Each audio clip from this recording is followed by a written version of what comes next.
ẹ dúró nígbà tí olóyè Sunday Igboho Yorùbáwùyí àti gbogbo àwa tá à ń pariwo pé ká gba orílẹ̀-èdè Yorùbá kúrò nínú ìnira ogun ajínigbé ogun àwọn pàyọ̀pàyàn yìí gbogbo ẹ̀yin tí ẹ̀ ń pè wá lóníranù tẹ́ ẹ̀ ń sọ nígbà yẹn pé a níṣẹ́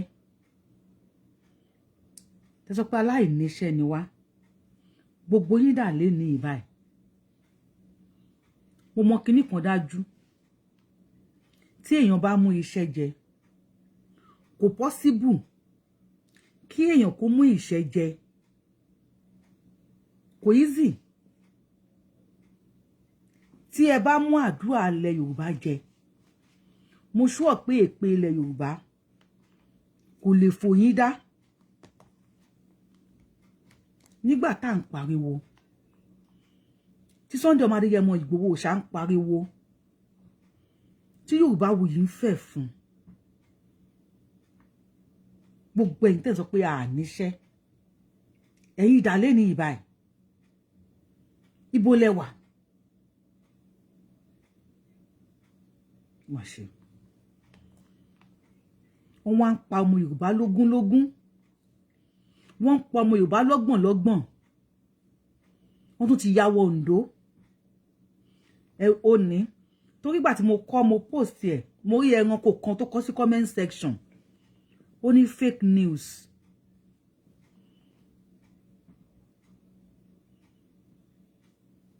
fake náà ló gbẹ máa ń jẹ́ ó ní fake news ni mo kọ sí comment ní kinní ó wá fẹ́ gbọ́ tó bá ní fake news ni ọlọ́mọ kò right torí nǹkan tí pépà gbé ni wípé èèyàn 20 over 20 bẹ̀tà àwọn aráàlú ti sọ̀rọ̀ ń sìn wọ́n ní àwọn tí wọ́n pa báyìí over 40 ni over 40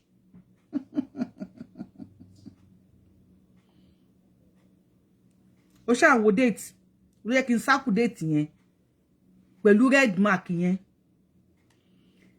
10th of March 2025 òun ló ń wò yẹn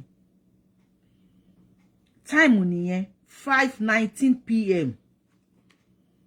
a wà ní 6:52 ní begin so that is it's about an hour bóyá ìṣẹ̀lẹ̀ mo ṣe kọ́ sórí kíní lẹ́ẹ̀kan yẹn ṣùgbọ́n yẹn kan ní fake news bẹ̀rẹ̀ mi ò dẹ̀ ráyè mo ṣe wà ẹgbẹ́ mo ń ṣiṣẹ́ lọ́wọ́ mo ṣe wò pé ìgbà tí mo ráyè àti ṣe nǹkan tó pé mo lè sọ̀rọ̀ ló jẹ́ kí n wá sọ̀rọ̀ nísìn ó ju 20 lọ yes they say over 40 Mr. Ezekiel Mr. Ezekiel ti sọ̀rọ̀ wọ́n ní wọ́n lọ ń ṣa àwọn èèyàn káàkiri òkú àwọn èèyàn wọ́n lọ ń ṣa àwọn kiri inú igbó báyìí ni nígbà tí wọ́n wọlé lóru mọ́jú tí wọ́n rọ́ ìbọn bolẹ̀ ẹni tó ń báyàwó ẹ̀ sùn lọ́wọ́ ó fa okó yọ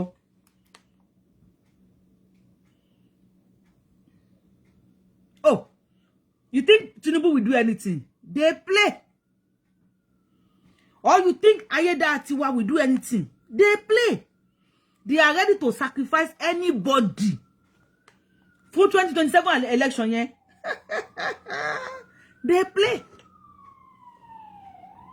tó kàn pa mí lẹ́kùn ni wípé kí ọmọ Yorùbá jẹ́ 500 million kó pa mẹ́wàá lẹ́ni kó pa mẹ́wàá lọ́la kó pa mẹ́wàá lọ́túnla 500 million yẹn ó dínkù díẹ̀ ni má ṣe Sunday Igboho pariwo tó gbogbo ẹ̀yin tẹ́ pé Sunday Igboho nífẹ̀ẹ́nu wúgẹ́ẹ̀tì lánàá ṣé ìran yín máa ṣe rere ńlẹ̀ Yorùbá lè ní ìṣá àbí lọ́la gbogbo ẹ̀yin tẹ́ ń bú wa lánàá ṣé ilẹ̀ Yorùbá dẹ̀ ṣàdúrà fún yín ṣá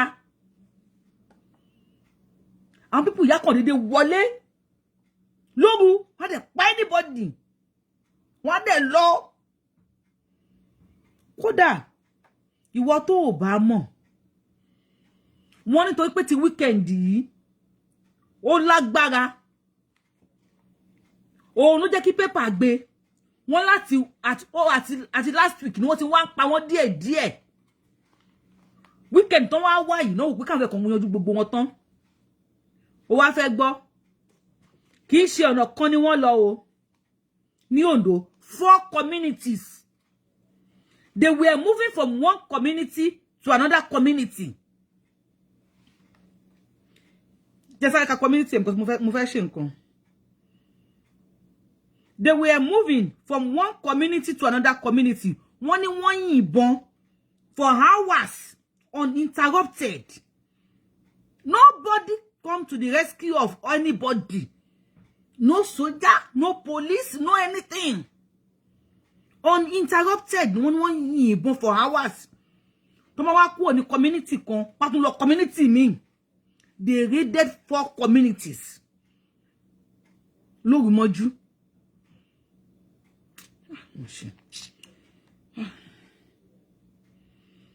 Àwọn bí tí wọ́n lọ mo fẹ́ sáré gbé jáde fún yín yìí o. Ẹ̀yin, my apology to Ondo indigenes tí màá pe orúkọ lu yín dáadáa because I don't know how to call it. 4 communities, let me see. Wọ́n lọ sí Aba pastor. Torí ẹ̀yin fans mi tán sọ pé Yorùbáwùyí, I am from Ondo state, o what side? Àkúrẹ́ north ló ti ṣẹlẹ̀.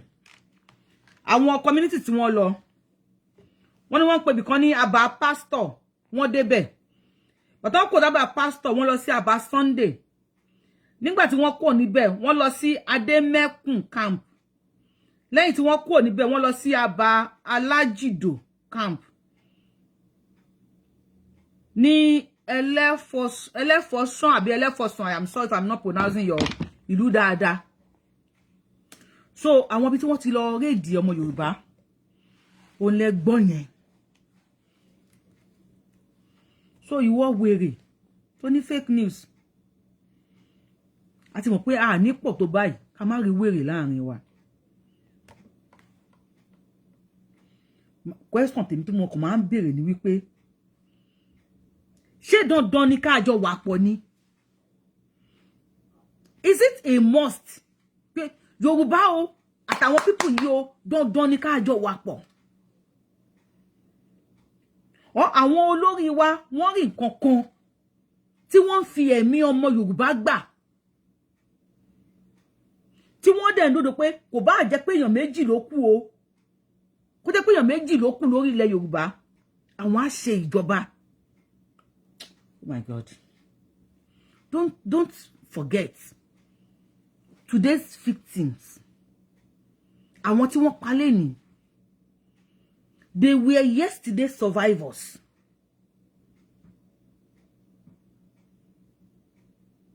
Àwọn tí wọ́n ṣẹ́kù lẹ́ni, who knows?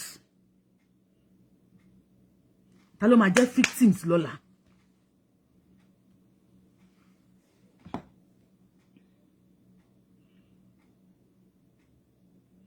Ta ló mọ̀ tó máa jẹ́ victim ní ọ̀la?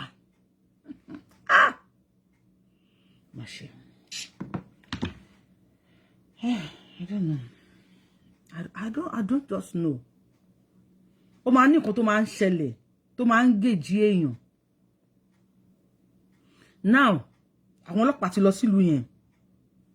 Wọ́n ti lọ bẹ̀ everybody sọ̀rọ̀ pé kí wọ́n remain calm. Everybody remain calm o. Ẹ má jà o, kíní kan.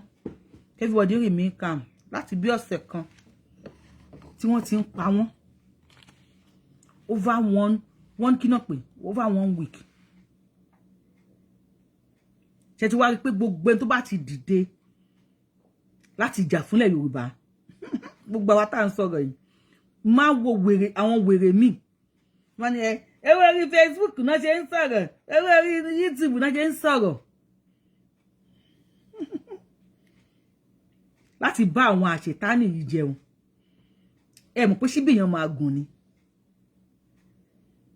Ó ní pé téèyàn bá bú Sunday Igboho, mo lè fún onítọ̀hún lépè. Because I am in the system. Mo mọ̀ nǹkan tí ojú wa ń rí. Àwọn fídíòs yẹn ò ní ṣe é show fún yín. Kẹ́ wá wo àwọn orí ibú ìbọn tí wọ́n fi tó ń já orí kúrò lọ́rùn Orí á jábọ́, orí á fò kúrò lọ́rùn ẹni tó ní, á kàn gé orí dànù. Ìbọn tó bá ń fọyàn pẹ́tẹpẹ́tẹ. Ìgbà tán mú Sunday Igboho. Àwọn ọmọ Yorùbá ń jó wọ́n ń yọ̀. Tí bá sọ̀rọ̀, come back home, come back home. Kí come back home. Bọ́ ní kí n dé sí jàre. Ọ̀wọ̀ massacre. Over 150. Níjọ́ kan ní Ondo State. Ondo State not only Akure North.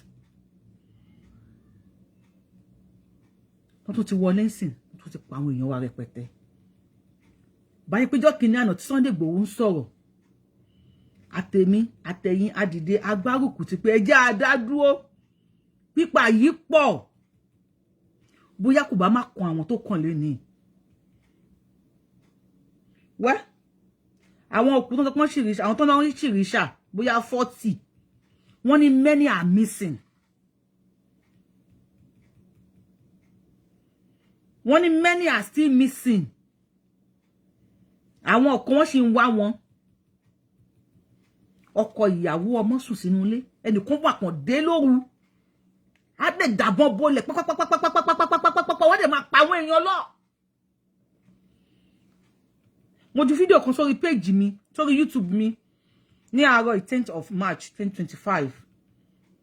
Lórí fídíò yẹn, ẹnìkan àgbẹ̀ kan student farmer ni. Ara àwọn student bóyá kò sí iṣẹ́, bóyá kò sí, ó kàwé, bóyá kò ó lọ dá oko. Oko tó dá, Fúlàní dá ẹran wọbẹ̀. Bóyá kò sọ pé luckily or unluckily for him, he was in the farm. When the Fulani herdsmen came, ó wà lórí gbogbo àwọn TV o, àwọn news ti gbé o. Èmi kọ́ má wulẹ̀ ranjú mọ́ mi torí inú ti ń bí ẹ. Ó dá ẹran wọnú oko ẹ̀yẹn. Oko òun ló dá ẹran wọ̀. Kí ló dé? Kí ló ṣẹlẹ̀? Lójú olóko, ó kún káwọn ẹran máa jẹ oko lọ. Ẹran ò lè jẹ oko òun. Ọmọ yẹn máa ń ṣe, ó fadágà yọ. Chuku. Ó bẹ̀rẹ̀ sí ní gún ẹni tó ní oko. Ó gún ní gbogbo ara ẹ̀ káàkiri. Ó gún everywhere ní ara ẹ̀. Olóko náà ló last power. Wọ́n bẹ̀rẹ̀ ìjà. Fúlàní dá olóko mọ́lẹ̀. Olóko náà dá mọ́lẹ̀. Wọ́n bẹ̀rẹ̀ sí ní yíra wọn pítípítípítípítípítípítípítí.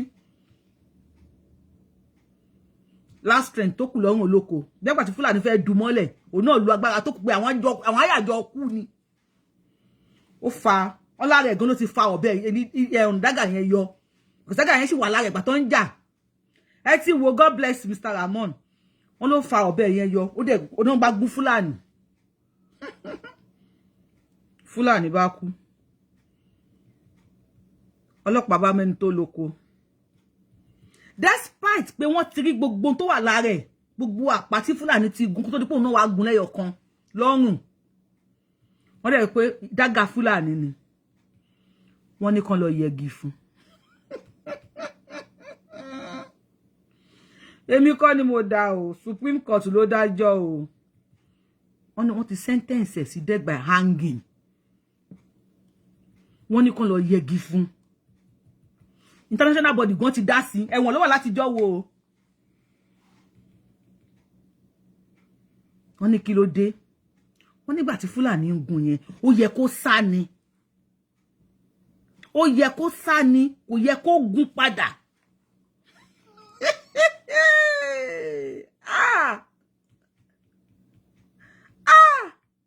You've seen it. Thank you, Mr. Olaniyi. Wọ́n ní kò yẹ kó gún padà. Ó yẹ kó sá ni. Tó bá wá ń sá lọ, tó ti gún ní gbogbo ara, wọ́n ló gún gbogbo ẹsẹ̀. Tó bá wá ń sá lọ, tó bá mú kí ló máa fi ń da màálù, tó bá fọmọ lórí látẹ̀yìn torí ẹ̀ pín sí méjì. A kàn máa gbọ́.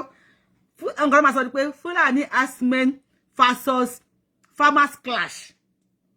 Wọ́n máa ní Fulani herdsmen àti farmer wọ́n ń jà.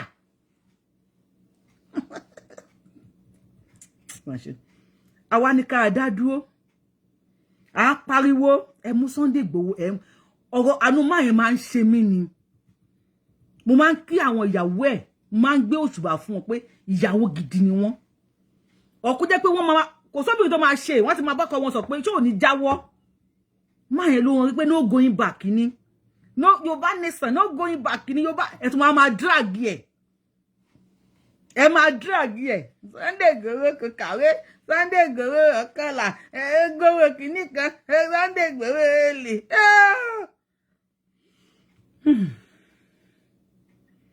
Wọ́n ṣe o. Ẹ kó ṣe lára wa, ó ṣe lára ọmọ tó ń jẹ irú wa. Báwo ni wọ́n ṣe operate ní community mẹ́rin?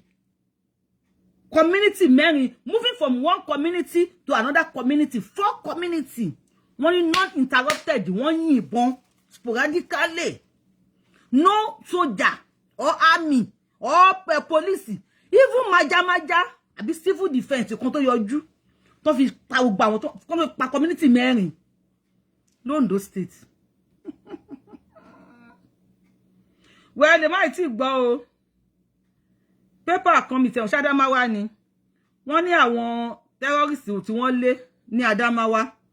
Wọ́n ní wọ́n ti relocate sí Kwara o. Oh my God. Ah!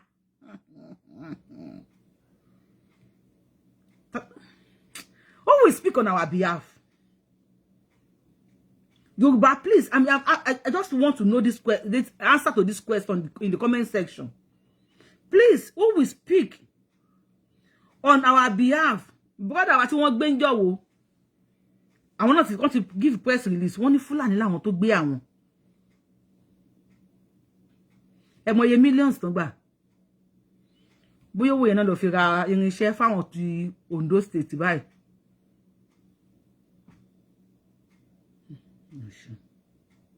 Please, can somebody please help me and tell me what is the solution?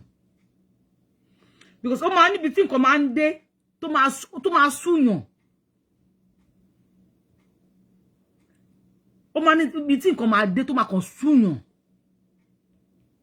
To ma kon suyan pé kí ni solution? What is the way forward? Mo pe nten wo mi Yorùbá ni gbogbo wa. Please, somebody should kindly tell me the way forward. Dele Muhammadu mo ti rí tiẹ̀ tó ní kéèyàn invest in Nigeria, only if you have 30 million, don't japa. Kí ni Dele Muhammadu máa sọ tẹ́lẹ̀, what do you expect him to say? Kí ni way forward? Please, what can we do? Ẹ bá mi share video yìí. Bóyá ó lè kan àwọn alágbára ilẹ̀ Yorùbá. Bóyá ó lè kàn wọ́n lára. Wọ́n tí mo wá àbí torí wípé community àwa tálíkà, because èmi náà ò lówó ọmọdọ̀ ni mo ń ṣe. You are tired also. I'm tired. Ọlọ́run, I'm tired. I am tired.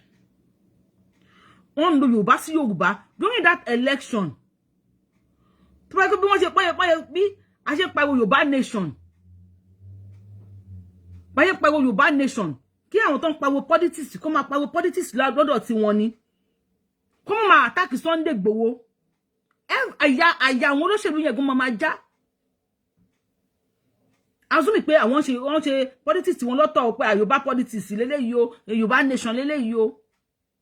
Wọ́n wá wọn attack wa ní. Aláwọ̀ lílẹ̀ ní ṣe oríire tọmọtọmọ. Gbogbo ẹ̀yin tẹ́ ẹ dá wàhálà yìí sílẹ̀ Yorùbá. Ọkàn yín ò ní balẹ̀. Ọkàn yín ò ní balẹ̀.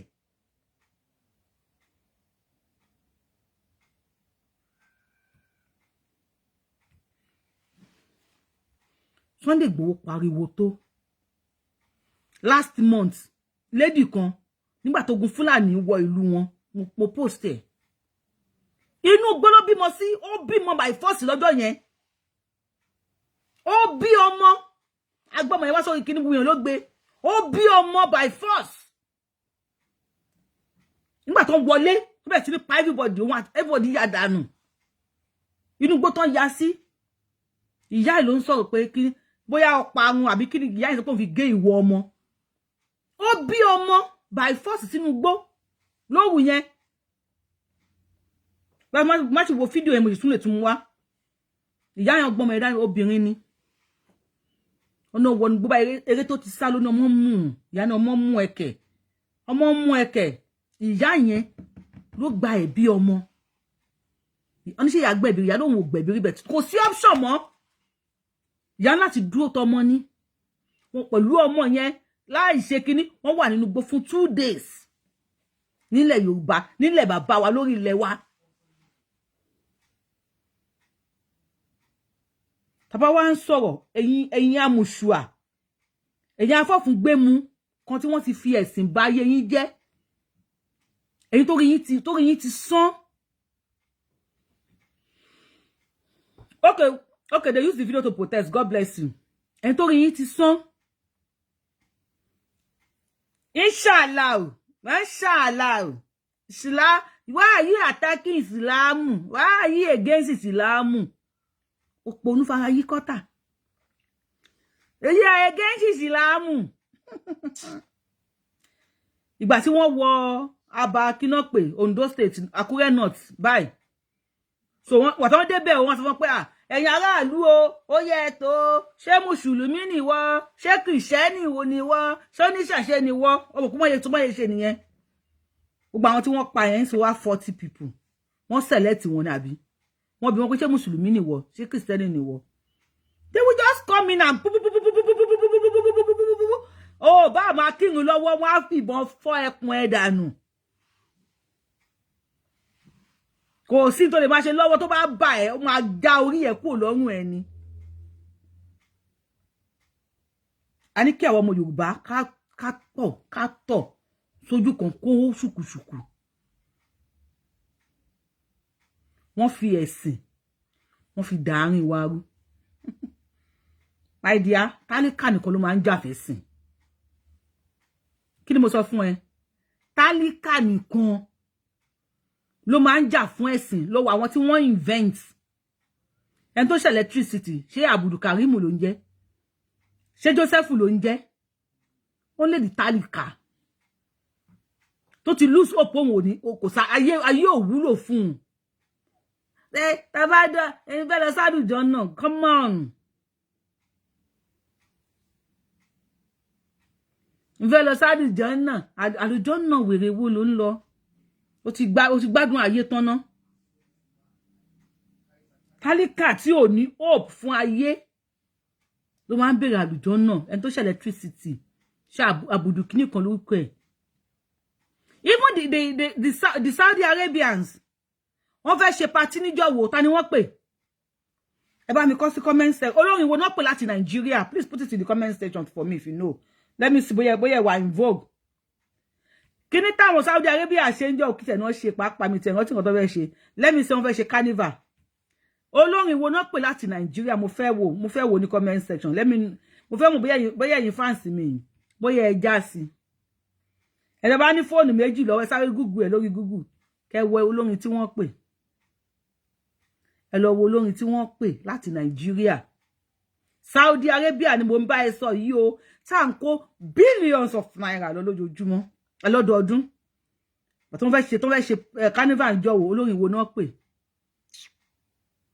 first person ló kọ́kọ́ comment dé gbà ga àwọn Yorùbá winning fans mo pàtẹ́wọ́ fún yín you are all in vogue Davido ó sì rí àwọn comment section Davido ni wọ́n pè pẹ̀lú gbogbo tattoo ara ẹ̀ ṣé Davido ṣe Dáúdà lórúkọ ẹ̀ they play they kíni they play Saudi ọmọ kan tó ń ṣe wọ́n mọ̀ nǹkan tí wọ́n ń ṣe ẹ̀yin lẹ ń wá àlùjọ náà Israelite ò bèrè àlùjọ náà lọ́wọ́ yín kí ló kan Israel pẹ̀lú àlùjọ náà kí ló kan Jerusalem pẹ̀lú àlùjọ náà kí ló kan America pẹ̀lú àlùjọ náà ẹ̀yin lẹ ń wá àlùjọ náà because ẹ ti gbà wípé Nàìjíríà tẹwà inú hellfire ní Nàìjíríà